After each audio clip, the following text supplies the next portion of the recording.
What time is it? It's prediction time. That's my favorite time of the week because really there are no consequences if we're wrong. So why don't you join us? Locked On Bama, your daily podcast on the Alabama Crimson Tide. Part of the Locked On Podcast Network, your team every day.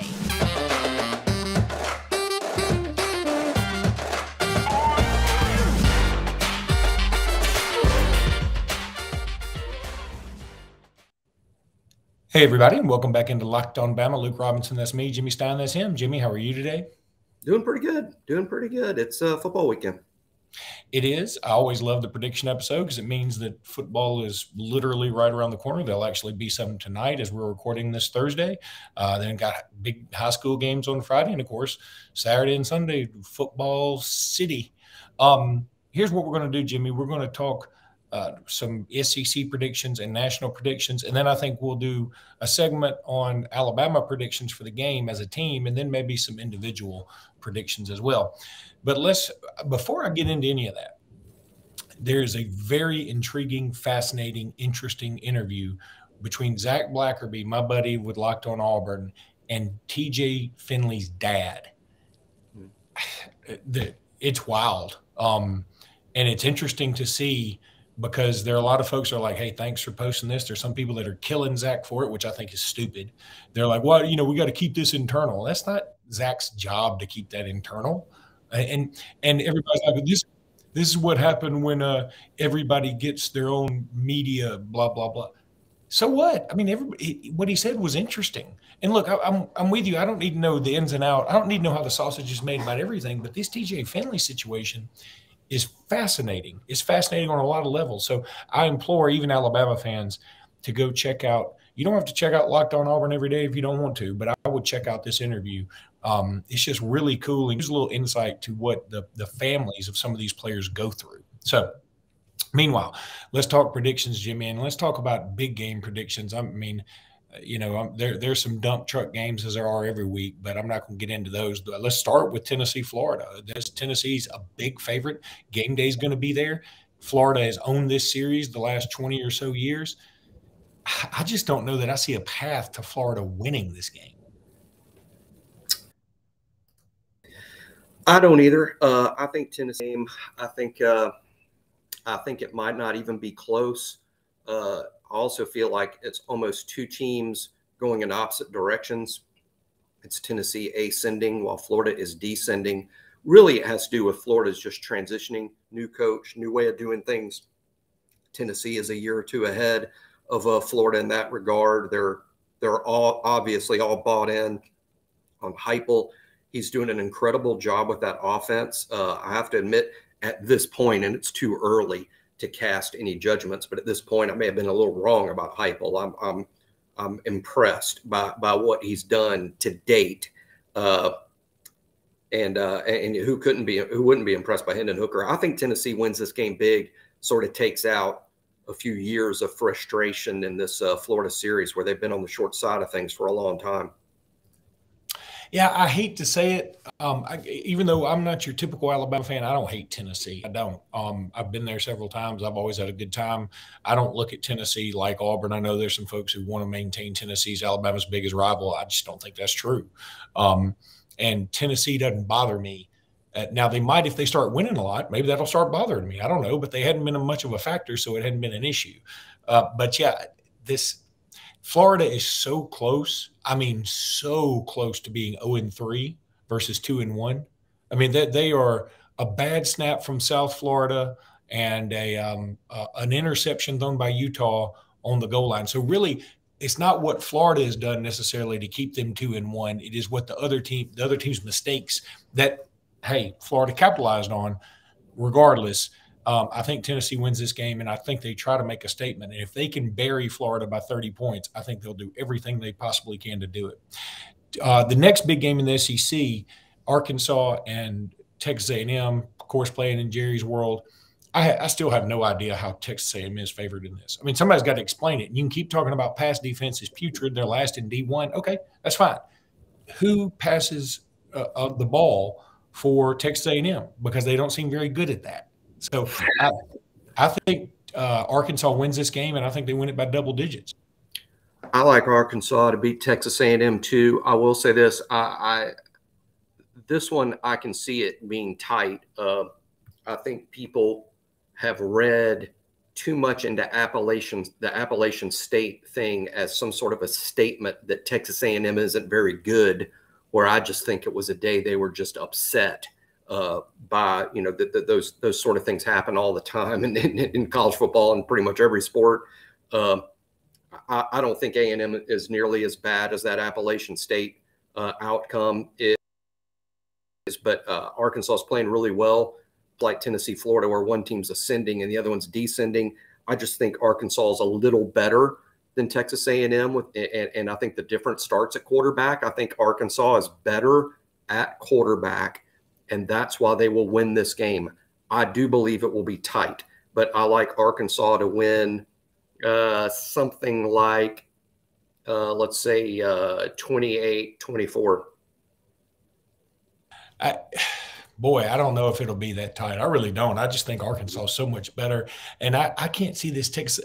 Look, again, Texas A&M is so very close to being 1-2. They should have lost to Miami. It was another Miami gaffe in terms of the muffed punt that gave Texas A&M the touchdown that basically won the game for them. And the fact that Miami decided, hey, we just only like field goals. We don't like anything but field goals. That's it. That's all we like. That's all we're going to kick ever for any reason.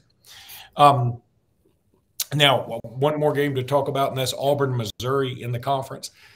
Oh, man, I want badly to pick Missouri, but Missouri is bad, you know. Sure. So I think I'm going to pick Auburn, and I'm going to pick Auburn, you know, maybe even by 17 points. I just think Missouri is that bad. I'll say this. Here's what's interesting. It's homecoming for Auburn this weekend, and they have an 11 o'clock kick. That sucks. I mean, that sucks for anybody. Don't even wish that on Auburn or anybody. That's just a terrible. Yeah, it's terrible. Stupid. Where did they play last week? They played at home. You don't have to do homecoming. Homecoming can be any time now. You know this. Unless I'm grossly misinformed, it's homecoming. Okay. I mean, I'm just like, man, isn't it early? It's September, and they weren't gone somewhere, and whatever. Okay. Whatever. Well, here's the other side of that. When do you want homecoming to be? You want it to, if I were Auburn, I wanted to be a team that I think I'm going to beat. You know, when I'm scheduling it, you want it to be Texas A&M because in the summer you didn't think you were going to beat them. You want it to be LSU. You know, you don't want to play LSU for homecoming. You want to give these bigger SEC teams any more fodder. So yeah, whatever. To me, I think Auburn.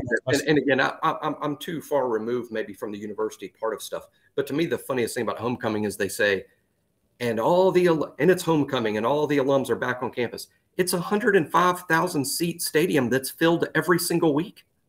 The stadium is full every week, and a lot of people in stadium are there additional alums there, but that aren't at the game? And where do they go? Why are they there? It's another tradition that is antiquated because, see, people used to only go to like the homecoming game because that's, you know, they couldn't get away. Well, now travel is so much easier that everybody goes to just about every game. And if they do go to a game, the one game people don't want to go to is homecoming because you usually play a dented soup can, you know? and halftime takes 40 minutes. And halftime takes 40 minutes. And frankly, all the parade floats and the closures of the roads, it's all kind of, you know, it's all kind of goofy, but whatever. We really poo-poo things here on Locked On Bama, don't we? A couple of old men sending back our soup at the deli. What was that? El Camino, El Torino. What was that movie with Clint Eastwood? Gran Torino. Gran Torino. Okay, it wasn't El Camino. We're like close. That is a car. They're both cars. But it is funny. We're sitting here pooping on homecoming. Next thing you know, we'll be going. And you know what else sucks? Apple pie. Computers. Moms are terrible. All right. Let me tell everybody about Underdog Fantasy. Look, I'm enjoying playing this so much. This episode is brought to you by Underdog Fantasy, and it's the easiest place to spice up your college football season. It's so easy to get started and so easy to play. And what you want to do You can go to various aspects of this site and look. You want to look for this app. It's going to have that little dog with the cape and the circle and all that stuff. It's easy to play. It's available in over 30 states. Just pick between 2 and 5 players across any team, not just your team, and decide if they'll finish higher or lower than the totals posted. So you're going to have something like tonight, JT Daniels, his number will be 200 blank yards. And you say, okay, I think he's going to get less than that, or I think he's going to get more than that. It's one of the easiest fantasy games to play out there, and you can win cold, hard cash in a single game. So you want to use the promo code Locked On. That's one word. And Underdog will double your first deposit up to $100. Double it. So if you deposit $100, you get $100 free. Go to Underdog Fantasy or find the Underdog Fantasy app in the App Store, Google Play Store, wherever you go. That's Underdog Fantasy, promo code Locked On. That's all one word. Locked On, all one word. Get in on college football. Pick 'em action today, folksies. Jimmy is being attacked in the background, but he has apparently fended off the intruders, and good work by you, Jimmy. So we sort of – did you think Auburn's going to beat Missouri, by the way? You didn't say. I do think Auburn will beat Missouri, and I'm not going to be surprised if it goes the other way at all. I'm not going to be shocked if Auburn plays poorly and loses to an SEC team at all. I do think Auburn has more good players. I'm going to pick Auburn to win at home. I think it could be relatively close. I won't be surprised if Missouri wins, but I think Auburn wins this game, and I'm not sure they're going to win more than 1 or 2 more after this one, though. All right, so let's talk about some of the individual performances for – well, I take that back. We better do it the other way around because you got to do the game first. All right, let's talk about predictions for Alabama, Vanderbilt. I'll let you go first. Go ahead. I won't be surprised if Alabama doesn't play awesome. I won't be surprised just simply because to me, this is an obvious look ahead game. Alabama has such a huge game against Arkansas coming up next Saturday, a big game against A&M after that. Then it's Tennessee and Ole Miss and things get really hairy, right? So I would not be surprised if Alabama didn't play great. But they out-athlete Vanderbilt to such an extent, I don't think the game will be close, even if Alabama doesn't play great. Alabama's also working on things. Some things need to improve before you get to the difficult stretch of your season that starts next week.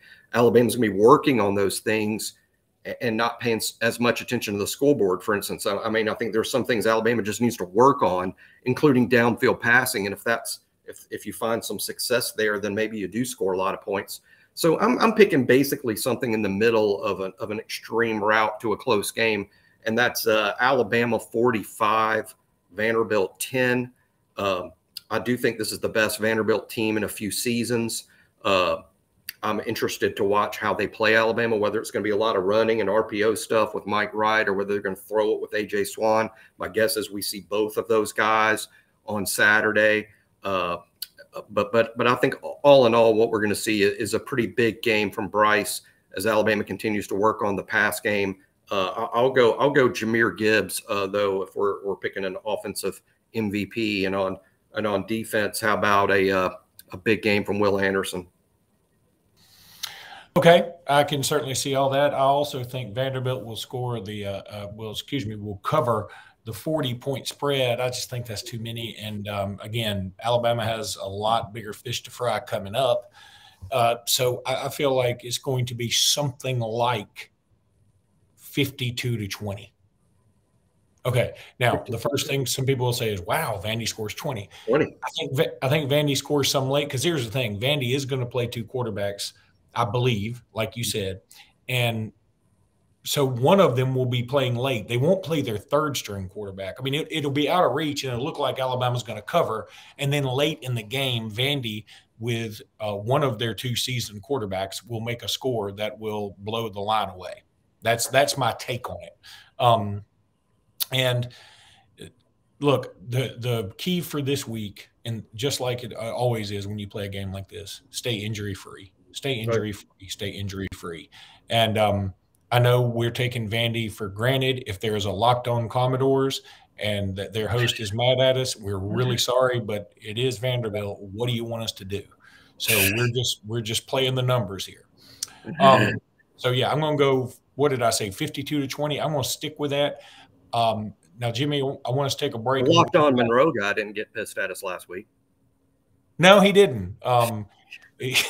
He didn't. If there is a Locked On Monroe guy or a Locked On Aggies of Utah State, that would be a very long Locked On title. But all right, so let's do this. Let's take a break. When we come back, I want to give you some potential over-unders for statistics for some of the individual guys. Whoa. All right, Jimmy, let's start with Bryce Young. He has not been tossing the ball all over the yard this year. He hadn't been doing the 500-yard passing thing yet. I mean, I think he threw. He hasn't done for 300 yet. Yeah, he threw for 500 against Arkansas last year, I think. 559, I believe. Good Lord. Okay, where you want to put the over-under at 300? No, I'm not. In fact, I'm going to go lower. I'm going to say he really hadn't gotten close to 300 yet. I'm going to go put it at 250. Yeah, I'll go over because I think Alabama's really going to be working on that. I'll go over, but where I'd start getting nervous is about that 300-yard mark because we just hadn't done it. And I'm not saying Alabama can't, but we just haven't seen it out of him yet. And it's not so much doubting Bryce as it is the receiver group. But yeah, I'll go over at 250. I would take the over at 252 if I'd made it 275. If I'd made it 275, I'm probably going under. So I mean, I think Bryce throws for about 260 is what it sounds. And we're betting like our normal $1 million, right? Yeah, normal million. Normal million. Yeah, million. I'd probably go under on 275. We just haven't seen it yet. Not this year. How about total touchdowns, including rushing touchdowns or receiving, if it comes to that, for Bryce Young at 4.5? My million would be on under. See, I'm going to go over because here's the thing. I think he gets a lot of touchdowns, but not so much a lot of yards passing. Correct. And that's what he's been, that's what he's been at Utah State. Yep. No, I think you're correct. And it could very easily end up that way. And I think, when I rewatched the game from last week, it's not so much the 75 and 80-yard plays. And we saw quite a few of those last year. But we did make a lot of chunk plays. I mean, when Alabama snapped the ball and made a play on offense, it generally traveled a pretty good distance, whether it was a run or a throw. And I can see sort of the same thing happening this week. I mean, Vanderbilt's going to be better than Monroe, but probably not a lot better, to be honest. Yeah, I agree. All right. Will the leading receiver for Alabama have greater than 90 yards? I can't even put a name to it because there's no sense in it. I mean, first of all, our leading receiver is Jahmyr Gibbs. So when you think leading receiver, you automatically go to tight end or wide receiver. So I'm just going to say whoever the leading receiver is, will he have more than 90 yards? Yeah, I'm going to go yes, because I think at some point you almost force it and make it happen. And I think that's what the thing you saw. Confident. You want to go into Arkansas that, hey, everything is working. Everybody's on the same page. Hey, we put this all together. The one thing that's really been missing is the vertical pass game. I think Alabama almost sort of wills it to happen Saturday. And hey, here's one good thing again from the rewatch of the game. I think the pass protection was outstanding against Monroe, and I think it'll be really good against Vanderbilt too. I think Bryce will have the time. One of those guys just has got to pop free. Okay, I'm going to go under, but if we do the same thing next week and we use these same numbers, I'm going to say it's over. I'm going to say it's over on, I would say over 275, over 4.5 touchdowns, and over 90 yards receiving. That's next week. And so, spoiler alert. Will the leading rusher have over 75 yards rushing? I'm going to go under. Just simply because the way I see this in my head, if I'm in those offensive meetings and meetings with Coach Saban and Bill O'Brien, I'm like, if we do anything this week, we're hitting some bombs. We've got to hit some bombs. We got to get Bryce's confidence on that long ball back. We got to develop a deep threat. We can't go into Arkansas with them not respecting our ability to throw deep. We'll make them better defensively if they don't have to defend the deep part of the field. So that's what I see as happening in the meetings this week. So just a concerted effort to get the ball deep, whether it works or not, I think is going to happen. Hey, even throwing some incompletions deep is going to help. We've got to make good SEC defenses conscious of the fact that we may go over the top. How about I flip that argument on its head? I don't know which way I should do. Should I do this or do this? Anyway, I'm going to flip that argument and say, yes, first of all, I think our leading rusher gets over 75 yards. I'm going to say the longest run we have is longer than 50 yards. And I'm going to say, I'm going to flip your argument and say this week would be the week to maybe pull back a little bit on that and then spring our deep game on Arkansas next week. Now, I know conventional wisdom says practice your deep game because we have not been good at it this year. We've been, frankly, terrible at it. Right. But if you're ever going to get good at it, it's against the worst team against the pass in Division I, and that'll be next week. So I'm fine. I'm fine if we lull Arkansas into thinking we can't hit the deep ball, with the caveat that please 6 pound, 8 ounce baby Jesus, we can hit a deep ball. Right. Well, I just remember last year we were at September before Bryce had won everybody over. Believe it or not, he had to win some people over. He never had to win us over, but he had to win some people over. There was talk last September that Bryce wasn't a very good deep ball thrower. And then look what happened in October and November and all the way to the Heisman ceremony. So I think it's timing. I think it just takes a hot minute for him to get warmed up. And I think there will be a concerted effort to kind of make it happen Saturday. And I do agree with you, Luke, in this sense. Saturday, you may try it and it doesn't work, but maybe next Saturday it does. But it will at some point. And if it is going to, I mean, I want it to work all the time, but I really want it to work next week against. It needs to work next week for sure. Yeah, I really want it to work next week because I think it has to work next week. But also, it's going to be cool if it works on CBS and national TV audience. And again, I want Arkansas to be undefeated. I want them to go ahead and beat Texas A&M. I would love for Texas A&M to come into Tuscaloosa October the 8th or 9th or whatever that is, already deflated, already with 2 losses, and already down on themselves, and then we just beat the bonfire out of them. So I would love to have that happen. So anyway, Jimmy, that's going to do it for today's podcast. Hope you guys enjoyed it. Listen, man, thank y'all so much for making us your first listen. We appreciate you guys a ton. Please hit that subscribe button. And until next time, roll tide. Roll tide.